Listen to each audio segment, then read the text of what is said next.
इसकी टाइमिंग के ताल्लुक से बहुत सारे लोग टाइमिंग कहीं भी कलाम मुकद्दस में नहीं बताई गई। नॉर्मली वो एक शाम से दूसरी शाम की जो टाइमिंग है वो भी बनी इसराइल के लिए थी और किसी के लिए नहीं थी। कुछ लोग क्या करते हैं, एक शाम से दूसरी शाम तक रोजा रखते हैं, कुछ लोग 2 दिन का रख लेते हैं, कुछ 3 दिन का रोजा रख लेते हैं। तो ये आपकी अपनी कैपेसिटी है, आपका अपना पर्सनल मैटर है खुदा के साथ कि आप कितनी देर रोजा रख सकते हैं या रखना चाहते हैं। ये खुदा के साथ आपका एक पर्सनल मैटर है, क्योंकि अगर टाइमिंग बता दी जाएगी तो ये लॉ बन जाएगा। लॉ का मतलब है शरीयत बन जाएगा। सो इसकी कोई टाइमिंग कलाम मुकद्दस में नहीं बताई गई, इसलिए मुकम्मल तौर पर ये आप पे डिपेंडेंट है। जिस तरह गिविंग है, गिविंग में कोई परसेंटेज नहीं बताई गई कि तुसी 10% देना है। 10% कहां पर था? 10% शरीयत में था, पुराने अहद में था। मसीहियत में 10% नहीं है। मसीहियत में क्या है? खुदा खुशी से देने वाले को अजीज रखता है। सो कोई अगर 10% बता दिया जाएगा तो ये शरीयत बन जाएगी, लॉ बन जाएगा। और जब लॉ बन जाएगा तो लॉ को तोड़ना क्या है? गुनाह है। फिर जो 10% नहीं देगा वो क्या करेगा? गुनाह करेगा। फिर कोई 9% भी देगा तो गुनाह करेगा, क्योंकि उसने 10% नहीं दिया जो कि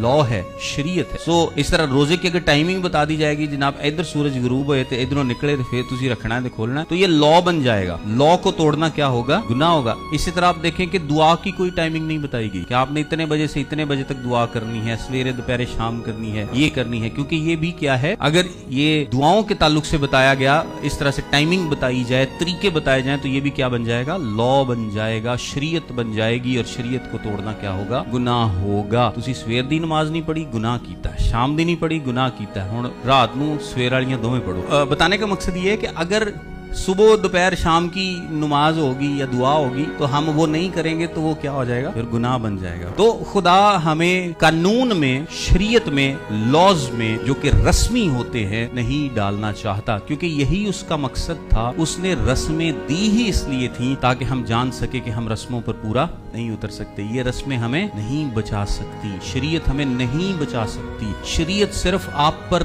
लानत ला सकती है। इसका मतलब क्या है कि जब आपको एक हुक्म दिया जाता है और आप उस हुक्म पर पूरा नहीं उतरते तो आप पर क्या आती है? लानत आती है। इसीलिए लिखा है ना कि शरीयत हम पर क्या लाती है? लानत को लेके आती है। और अगर आप अपने आप को बहुत सारे हुक्मों में ले आएंगे और फिर जब आप उन हुक्मों पर अमल नहीं करेंगे, उन रस्मों पर नहीं चलेंगे, तो फिर क्या आएगी? आप पर लानत आएगी। हाँ, जो मॉरल कवानीन है खुदा के, वो कभी भी तब्दील नहीं होते, क्योंकि वो खुदा के दिल की मर्जी होती है कि आप कत्ल ना करें, आप मोहब्बत करें, आप रहम करें, आप तरस करें, आप दूसरों के काम आए। ये बेसिकली क्या है? ये मॉरल लॉ है। मॉरल लॉ कभी भी तब्दील नहीं हो सकता। सेरेमोनियल लॉ, जितनी भी रस्मी शरीयत है, वो अब लागू नहीं है। तो ये सारी चीजें सेरेमोनियल लॉ का पार्ट है। इतने टाइम पे रखना, इतना पे खोलना, इतने रखने, इतने ना रखने, इतने खोलने, इतने टाइम पे दुआ करनी है, इस टाइम पे दुआ नहीं करनी।